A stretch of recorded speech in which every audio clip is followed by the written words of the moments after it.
What's good, people? It's your boy Don 5D. I'm back with another video. And man, I done lost my job, people. I done lost my car, man. Man. Now, I can tell y'all something right now.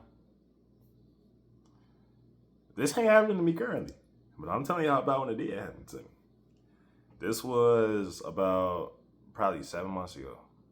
8 months ago. Well, if it's the 8th right now, it was probably, if it's August, it was probably about 8 months ago. I lost my car, man. It was all bad. I went to the gym one day, came outside, my car was gone. Do y'all know what it feel like to come outside from the gym? You're sweaty, you're hot, it's cold outside. You come outside where my car at? I pressed the alarm sound on my car. Couldn't find it. I ain't hit nothing. Heart went from right here all the way down there. I'm like, Jesus Christ, they done got me. No! And this was a week after I got the news that I had lost my job. So now I'm in a position to where I got no job and I got no car. I had a car for 4 or 5 years at that point that I bought myself from hustling because, like I said, I couldn't find a job. Could not find a job. It was incredibly hard for me to. It was around COVID too. I'm like, I don't know what's to that for real. So I'm about to hustle online and make me some cash. You know what I'm saying? Just took my do-rag off. You know what I'm saying? Your boy had to go get fresh. You hear me? You hear me? But, man, this was a real hard time. This is a real hard time in my life. You know, I'm still at the crib. So, of course, that made it, that alleviated a lot of the problems that one might face if you out on your own and you lose your job and your car. But the job I was at was the Velocity Rail job. That was a job I told you about. There's still a video on my channel about this where I was at tanker company. And it was a local tanker position where they hire you like without no experience. And it was certain things that I should have kind of seen the red flags in. When I first went there to the location, the manager was talking to the dispatcher like she was like a slave or something, you know? She had to repeatedly keep calling his name for him to finally pay attention. And when he finally paid attention, he say, "What?" You know? And I'm thinking to myself like, they ain't got to talk to me like that. But, you know what he told me? Yeah, we over here $1,500 a week, 60 hours a week. At the, you know, $1,500 a week, 60 hours a week. I'm broke. I need a job.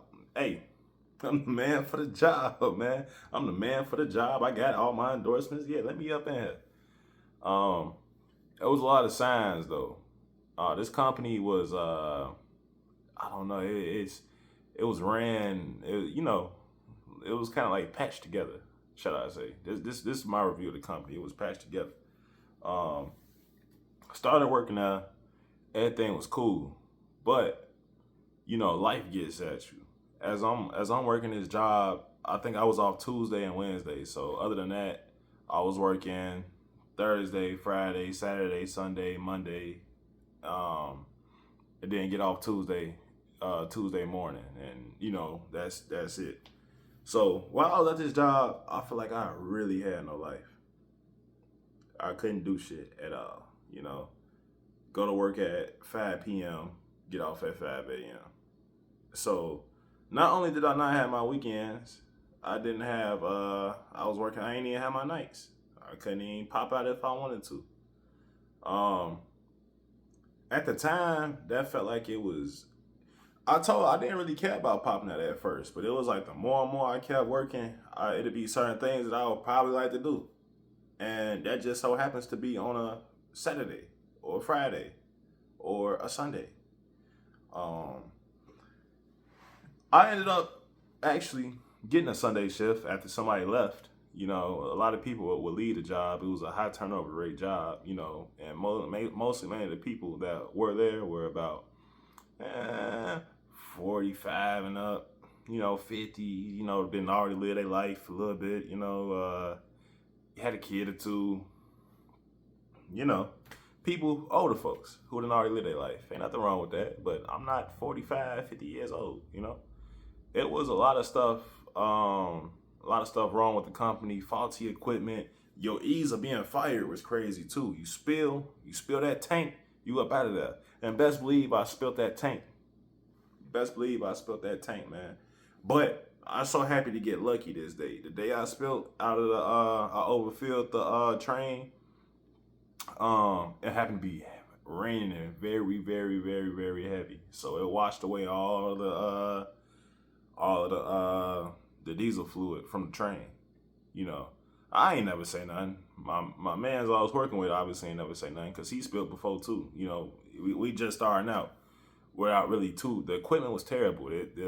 The gauge meters on the trains would barely be functioning, and we just had a cord to stick in there, and you were supposed to measure how much was in there by just imagine I took a blank. I don't got a cord near me, but imagine you took an extension cord and dipped it in the water and just poured it out to see how wet the extension cord was. And you're supposed to fill up from a truck from 15 feet away, and like I said, sometimes gauges don't work. So it's a job to where one mistake, you're out of here. You overfill, you spill, you're done. 60 hours a week. The salary, they started you off with $22 an hour, and you get overtime that'll bump you up to 36. All the overtime you got to get eaten up in taxes, and now you back at 1100 by the time everything's said and done.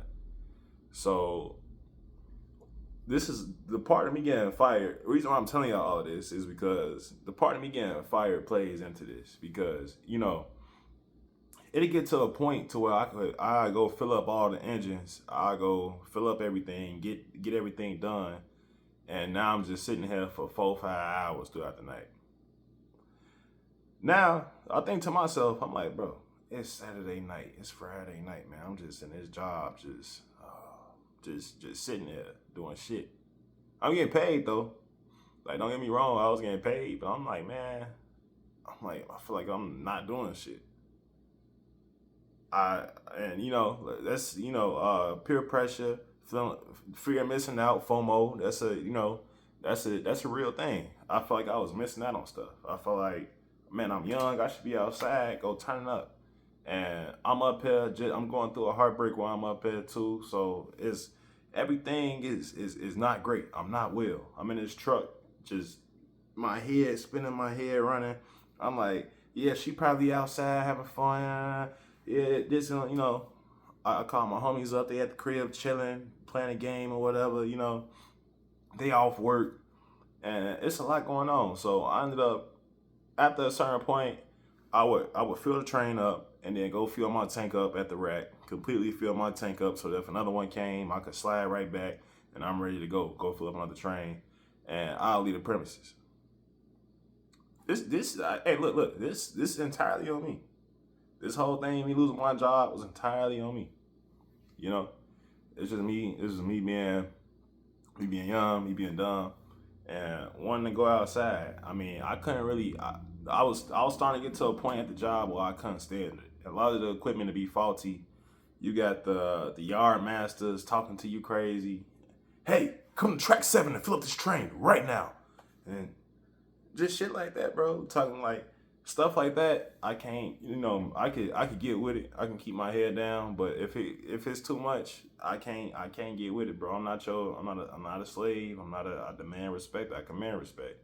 I give you the same respect. I greet you. Hey, how you doing, man?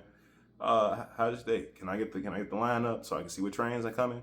There'd be a sheet to let you know which time the trains was coming. So I know what time the train gonna arrive. Sometimes it might arrive earlier. Sometimes it might not. It might arrive later on, or sometimes it might not even come. So long story short, one night, like I said, I did all the preparations, filled up all the trains. It's about 8 o'clock. There's a party going on this Friday night, and I'm like, man,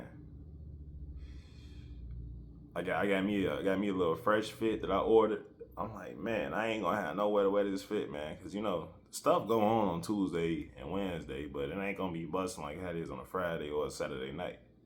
So I changed my fit, put my fit on, I'm feeling decent. I'm dripped out. I go slide up to this place, and it's a line out the door.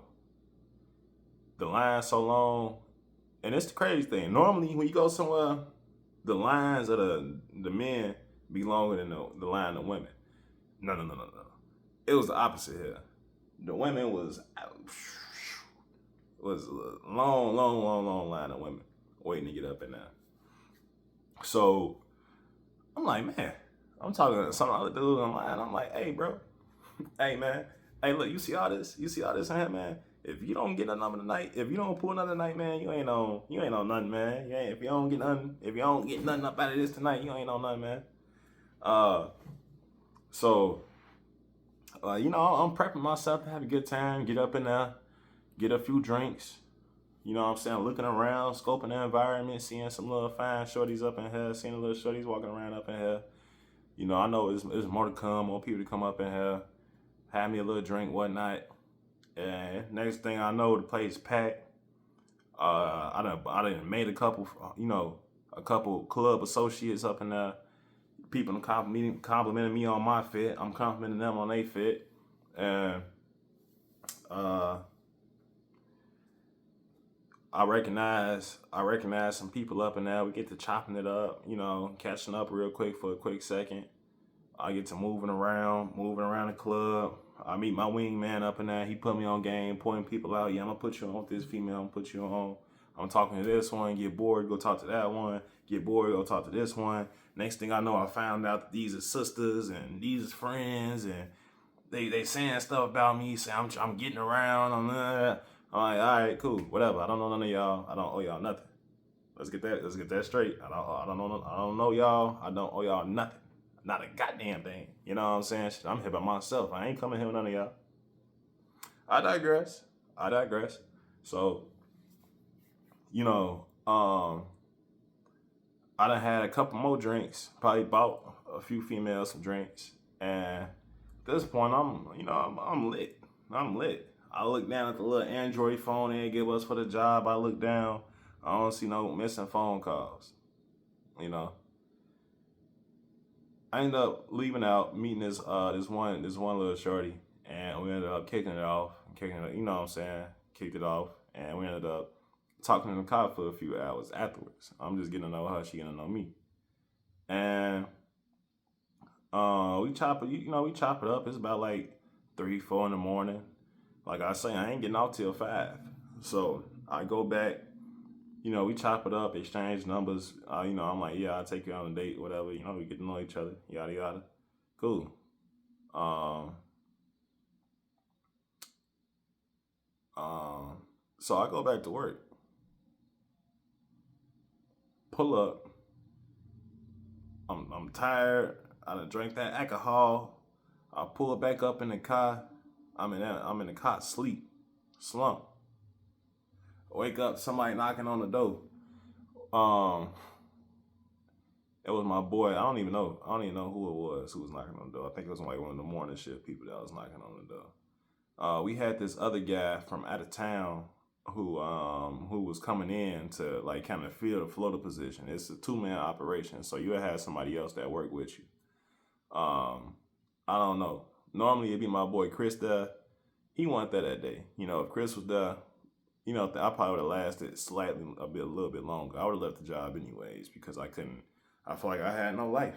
I feel like I was super restricted. I know I feel like I ain't got a life right now, but I got a little bit better. I got a little bit better freedoms and stuff like that, so I appreciate it. But and the guy who did have a Monday to Friday shift at this job was an old 60-something-year-old man. And I used to be like, bro, what do you need Friday and Saturday off for? You ain't doing nothing but going home and drinking wine and chilling, watching the news. And I ain't being stereotypical or old heads. It's just what he told me. It's just what he at the crib doing. Just going home, drinking wine. Yeah. So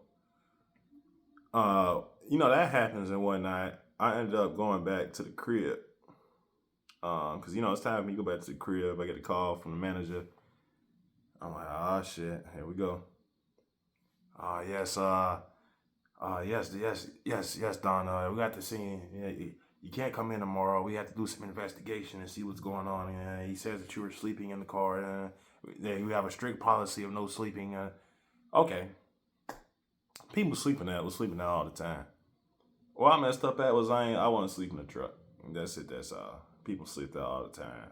You doing a 12-hour shift that night, just sitting still and getting out and climbing across tracks and carrying the tubes and going to the rack and doing all this and that, filling up train. You're going to fall asleep at some point. You ain't about to stay up the whole 12 hour of your shift. I ain't never seen nobody stay up the whole 12 hour of their shift up there. But, like I said, I did this to myself. I'm no one to blame for this. I realize one thing about myself: if I don't like a job, I will intentionally sabotage it on the lowest of keys. I'll intentionally sabotage it for myself. And the first step of getting better and recognizing your problems is figuring out that you got the problem in the first place. And I just had to think about certain jobs that I had in the past, certain things I had in the past, and why certain things turned out like how they did. And I realized I'd be like, once I stopped caring about a job, I stopped putting in effort. I stopped really caring. And this was another example of that. I just felt restricted. Like I feel like I was in chains. I'm getting $1,500 a week, turning to 11 after tax, and I don't have time to do nothing with it. I don't have time to go outside, and I don't regret losing the job. I had saved up some money. I had saved up some money, put that to the side. I ain't regret it, And I was able to go do a lot of things I would have never been able to do otherwise if I was still working that job. Meet people I would never get a chance to meet. Go to the gym, have fitness, enjoy life a little bit more. Things I would have never got a chance to do working that job, because I would have been at that goddamn job as soon as 5 p.m. came. Like it's a lot of people I wouldn't know right now. It's a lot of opportunities I want to have right now. It's a lot of places I would never been, a lot of places I would never seen, a lot of people I would have never been around if I was still working that job. So I'm not mad. I wasn't really too mad about it, but I was just like, damn, my cash flow cut off. But I ended up, I told you I was a little drunk and whatnot. So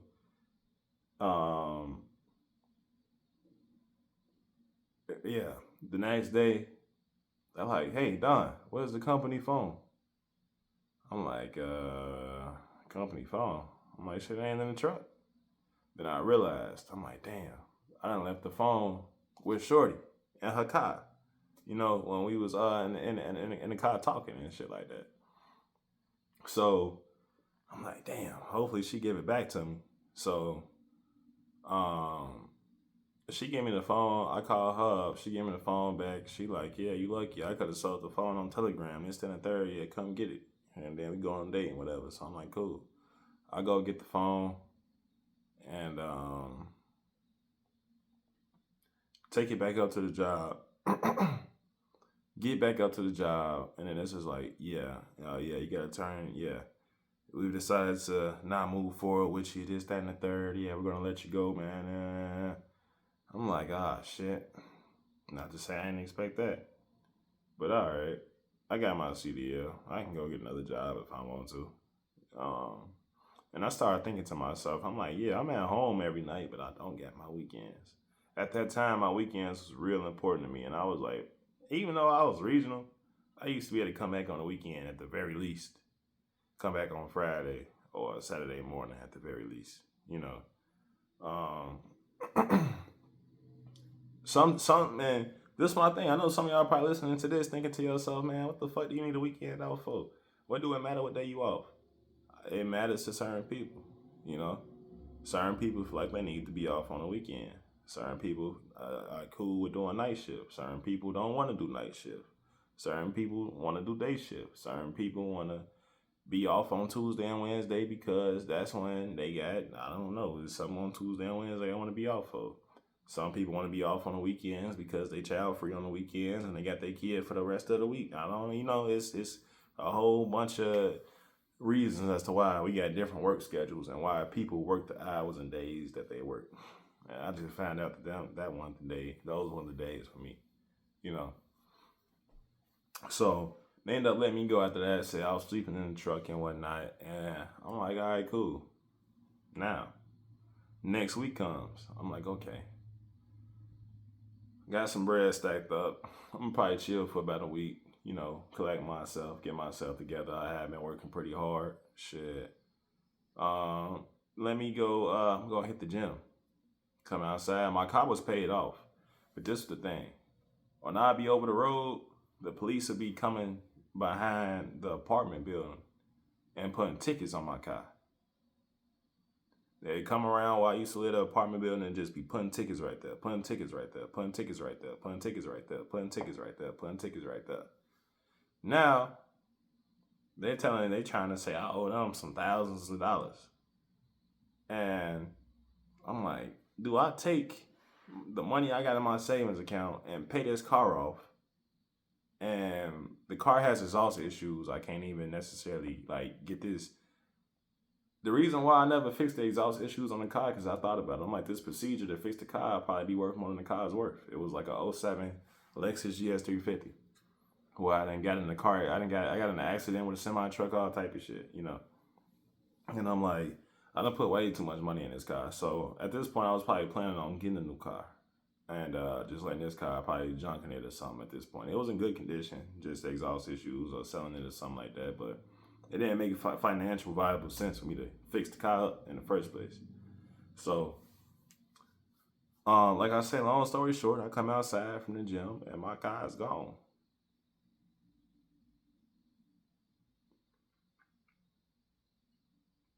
My car is gone, people. I'm like, damn. I had my gun in the car. I had, you know what I'm saying?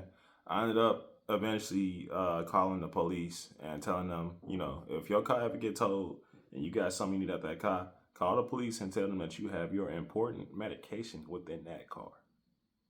They have to let you get your medication. They can't deny you your medication. I'm like, yes, my very serious medication is in that car. I need to go get it. They're like, all right, okay. So now I gotta ask my mom to drive her car. Now I'm driving my mama's car around because she work from home, don't drive her car much. But now let me see. But now this the situation I'm in. You hear me? It's not a comfortable situation. I don't want to drive my mama's car. Like it's a terrible, terrible, terrible situation that I'm in right now. Could be worse. Like I said, I could have been on my own and had someone. Well, this wouldn't have happened if I'm on my own, cause shit, you in the real world now. You can't afford to be playing these type of games. But you know, I went out of car for shit. This happened in like October, so October, November, December, January, February, March. I was without a car for 6 months. Well, without a job for a few months because shit, you know, got stressed out, picked up that blunt, started smoking again, and this is gonna lead into my next video, where it's gonna lead into my next video. But I had to let that clear out my system. I ended up getting that warehouse job that I told y'all about in the previous video. Worked there for a few months, and like I said, I went without a job for a long time, but I had to go grind and stack and save, you know what I'm saying, which was way easier than being at the crib. If y'all at the crib right now, stack y'all money. You say y'all money, man. I'm trying to tell you, it's the easiest it's gonna be to do this. Stack y'all money, people. So I save up, get my down payment for the car, get fired from the warehouse job because they was just, you know, y'all know, if y'all work warehouse jobs, some supervisors talk crazy. They say the most wildest things to you, the most darndest things to you, the most inappropriately charged microaggressions towards you. I'm not there for that. I'm here to work, not to be treated like a child. But you know what they say, when one door closes, another one opens. When I got fired from the warehouse job, that's when my current job called me and was like, hey, want to come in for an interview? We're looking for a new driver. I'm like, thank God. Thank God. Hey, God, my boy, you looking out for me, man. Give me some of that, man. You looking out for me, man. Whoa, whoa, yeah. You looking out for me. That's how I felt. That's how I felt, bro. Like, cause I had just got this car. Now I got a note to pay. Don't have enough to save up for something that's actually halfway decent at the time. I gotta stop driving my mama car. It's to work because she gotta do what she gotta do, and I'm driving the car to work. And sometimes they trying to make me stay over the scheduled time. She gotta do this, do that. It was tough, man, but I did it. People. This was and I meet this girl around this time too. Now she want to start kicking it, going here and that, and it's like I'm thinking to myself, what we do? We lose our job. I ain't gonna say nothing, but I'm like, shit. Do I tell her I lost my job? I think not. So now I got the pressure of that on me too. You know what I'm saying? Not that I really care for real, but I wouldn't even say it's just her. It's the pressure of everybody. I don't want to tell nobody I don't have my job no more, and I'm the reason for it. I just lost his job. But at the same time, y'all gotta know what y'all can and can't do, what's for you and what's not for you. Sometimes you can work that job, sometimes you can't. Sometimes you could go find something that's better suited for you, and sometimes you gotta sit in that struggle and grind it out, do what you need to do until you find the next job that's more comfortable for you, that suits your life, suits your needs better, So that's my story time for today on how I lost my job, got my car towed, what I did for them months, how I came back up, how I got reestablished. Yeah, man. It's your boy Don 5D. We just recently hit 225 subscribers, my people. Hey, I appreciate y'all. I appreciate everybody that's been showing love, of course. I always say that. Thought I was getting a phone call. I always say that. Make sure y'all hit that like button, hit that subscribe button. Check out my previous videos that we got out there. It's been your boy Don 5D, and I'll catch y'all on the next one. Peace out, people. Love y'all. Stay up.